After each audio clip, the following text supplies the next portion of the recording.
Good evening, you're watching Bent TV. Tonight, The Talk. Matthew, Michael, Luka and Tina discuss taboo subjects. Tonight, consent. And returning to Midsumma Carnival 2016, we hear from groups as they explain the support that they provide our community. And to finish tonight, G Factor, where each of the girls take it in turn to tell an amusing tale around food.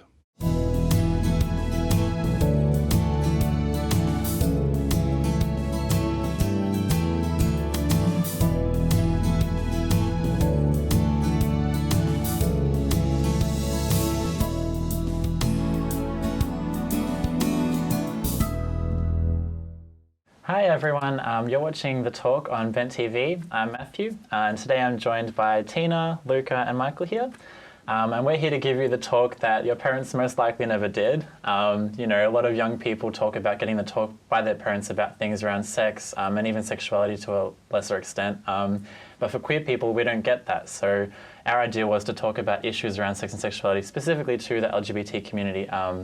And yeah, just discuss things we don't normally get to talk about. So today we're going to talk about things around negotiating sex, and in particular consent. So I guess I'll just get started. Basically, I guess, how important is consent to you guys? And I guess, does this change depending on the circumstance? So depending on where you are, for instance, if you're at a club, if you're online, if you're even in a relationship, you know, how important is consent? And, you know, depending on the circumstance. Tina? I think consent when it comes to sex is vital. It's just whether you're in a monogamous or in a relationship or if you're in a club or anywhere, I think having consensual sex is important because it gives you a understanding between two people. You know, it's both understanding, it's okay, you know, I'm willing to do this, you know, it's giving that boundary. Because the moment you don't do that, someone takes control, and that's where people start having effects from it. You know, insecurities or personal issues, and so it causes a lot of complications. And so when you do have consent and communication, especially, it will help with how people treat other people, especially as well, because you just have a respect when you have consent. Totally. Yeah. I guess, yeah, Luka, have you experienced that, like where you had to try and navigate? I think consent is definitely vital. I think there needs to be more than just the consent for the act of sex. There needs to definitely be discussions around, you know, what that act will entail. So, particularly for me being trans, I might, if I was with a partner, you know, I might consent to have sex with them, but it really just varies on to what extent. So. Particularly being in a relationship with two trans guys at the same time, it's like you have to kind of like, yes, we want to have sex, but what we're okay with and what we're not, and for each person that might be different, and definitely within different situations as well. So within clubs and anything like that, just for anybody in general, I think, you know, whether you're at a club and somebody just like grabs you, I don't think that is okay. Yeah. I know there's clubs where I think you might have known that it is like that's specifically the kind of environment of the club, but. And in that instance, I guess people that do that, for instance, you're at a club and a guy or a girl walks over and touches you without any invitation, any kind of, you know, idea that you actually wanted that at all. Why do you think people do that? Well, I Michael, think just anyway. like, well, first of all, just going back like what Luka was saying, like I think it's really, like obviously consent is an ongoing thing, and it's not just like, I consent to sex, like end of story. It's like, well, no, it's like, as you're saying, what is that sex? And like, you know, like what is that involving at this particular time with this particular person? And, you know, every like 30 seconds you might be doing something different. You know, you need to like constantly be like checking with yourself and your partner and all that. But to answer your question, like, why is kind of sexual assault, I just think my personal experience of like in the gay male community in nightclubs that are catered for gay men, like sexual assault is like somewhat rampant, but like played down a lot because they don't consider it sexual assault. It's just kind of groping on the dance floor or something. But I think for gay men, you know, we've obviously been starved of places where we can be kind of open and comfortable with ourselves as a community, and as particularly as a sexual community, you know, where we can be, you know, open sexually with each other, we can make out on the dance floor, or we can, you know, just generally be in a club. And so because we're starved of those places, we create these places for ourselves that are hyper-sexualized.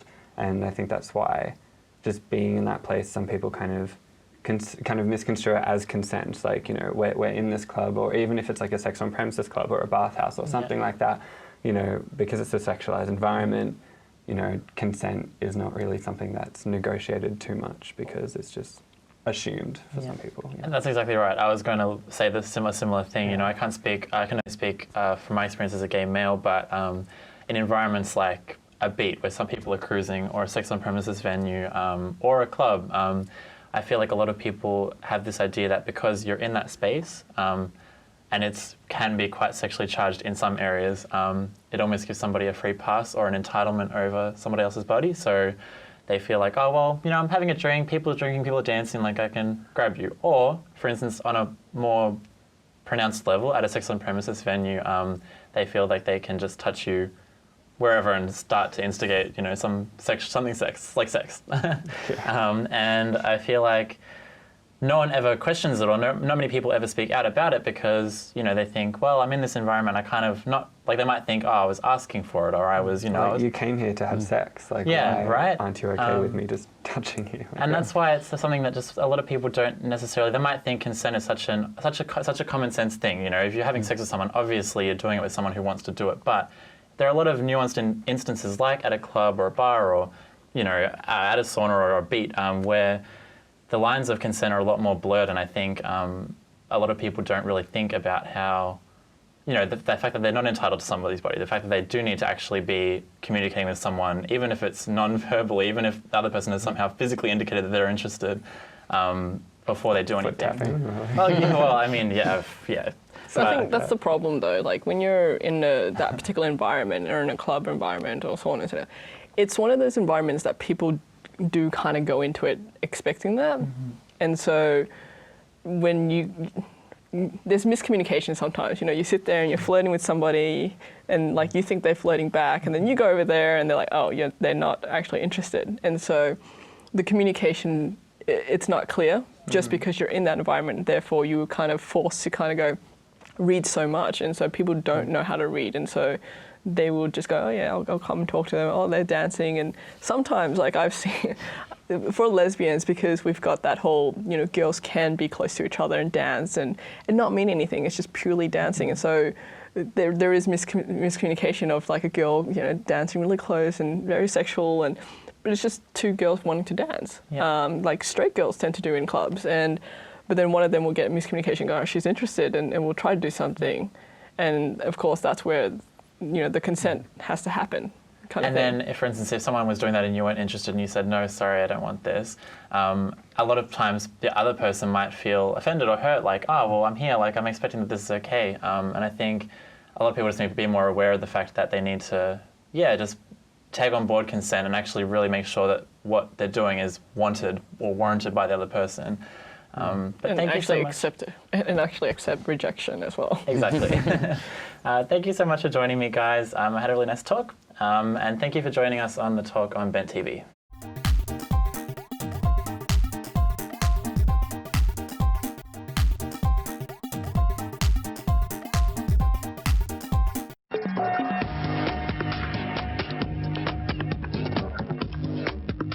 So I'm reporting today from Midsumma Festival. It's Carnival. My name's Jess, and it's a fantastic environment. We've got so many things happening, as well as being such a great family day for so many families, so many rainbow families that are here today. I'm Michael. I'm the secretary of Low Res. Low Res is a choir. It's an all-male choir that's been running for about 5-6 years now. We've got very strong ties to the LGBT community. We sing pop music in 4-part harmony. We've got about 30 to 40 guys. Currently looking for new members. So that's definitely what we're doing here today, here at Midsumma. And yeah, we do a range of concerts. Last year we just finished a rock concert. It was full of rock songs. This year in July we're doing a concert coming up. Running titles Funk Soul Brothers. So we'll be doing sort of Motown, So Goulburn Valley Pride Shepparton, we turned 10 in June last year. So Goulburn Valley Pride is Greater Shepparton's LGBTIQ A for allies, social group. So each year we have on average somewhere between 40 and 50 financial members, but many other community that come along to join in our events. We have social events, anything from a brunch on a Sunday through to 10-pin bowling. We run our annual trip to Mardi Gras, a big luxury coach, and really GV Pride is the social place to be for the LGBTIQA community in Shepparton. My name is Carsten Schley. I'm the Clinical Services Manager for Headspace and Sunshine. My role is to lead and coordinate a Headspace centre that is specifically targeting 12 to 25-year-old young people that experience problems around their mental health. So typically what we're doing, we are providing a whole range of services that young people might need in that age group. So we might offer some general health and sexual health support, counselling support with drug and alcohol counselling, education, vocational support. So a whole gamut really. It's a one-stop shop for young people of 12 to 25 years of age, really with the main incentive being that we want to get in early before problems become more debilitating. So this is what Headspace stands for nationally. And we can say that we see about 1,000 young people a year. So we are quite successful in getting young people into the door. However, there are still certain communities that are a bit harder to engage. One of them is perhaps the GLBTI community that we know statistically are more likely to have problems with their mental health, usually because of homophobia and transphobia. So we really, the call that I want to put out here today is really to say, don't wait until problems become worse. Get in early, seek help.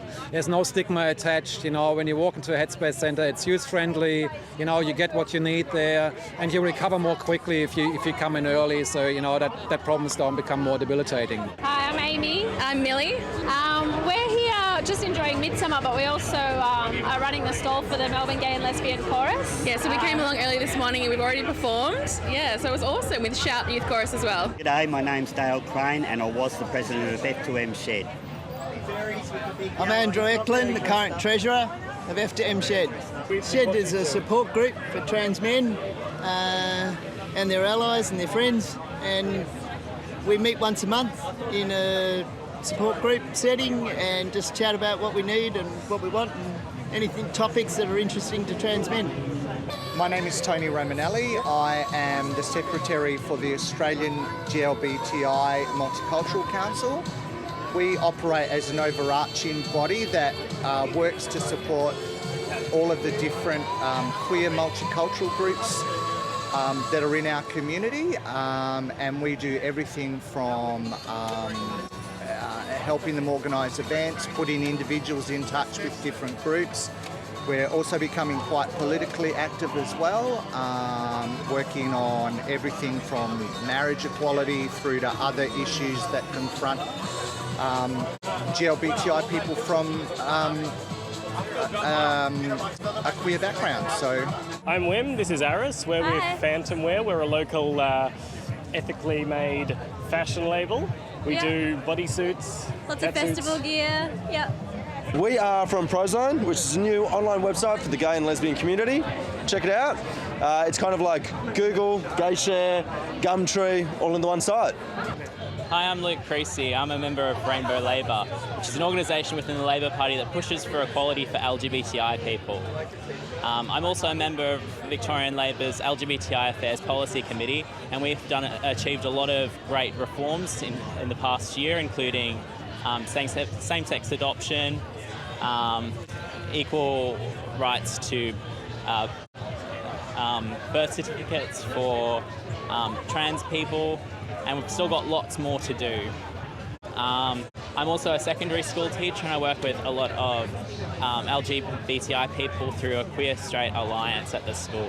And so this is an issue that is particularly dear to me.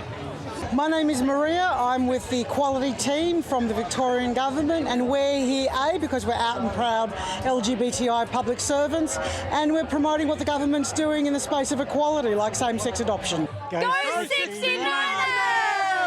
Hi, I'm Sal. I'm from the Women's 8-Ball Association. We have a 8-ball competition that we play in the northern suburbs and close to the city on a Monday night.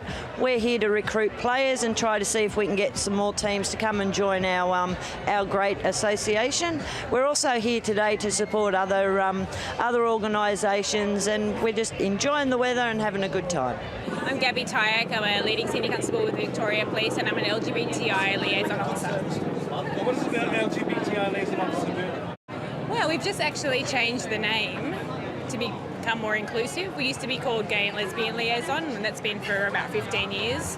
And LGBTI is lesbian, gay, bisexual, transgender and intersex for that community, so we serve that community and we're a contact point for them. Why is it important for you to have a presence at an event like Midsumma? Well, I think such a big event, so many people walk through the event in the entire day, that it's good to have police. We have federal police here as well. It's a contact point, so people can approach us in a more, I guess, a friendly, open environment where they might feel more comfortable talking to us. And we're here wanting to promote our role as GLOW, and also to encourage recruitment into the police. So there is a real recruitment angle to what you're doing here today? Yeah, I mean, there always is. I mean, we're here to promote ourselves in our role, but we certainly want people from LGBTI communities to join the police because we want to mirror the community that we serve. So we encourage people from every kind of background, sexual orientation and gender identity to consider joining us. Thank you for staying with Bent TV. Please visit our website, Twitter, YouTube channel and Facebook to find the different ways you can support Bent TV, provide feedback and become involved in supporting Bent TV. Back after this break.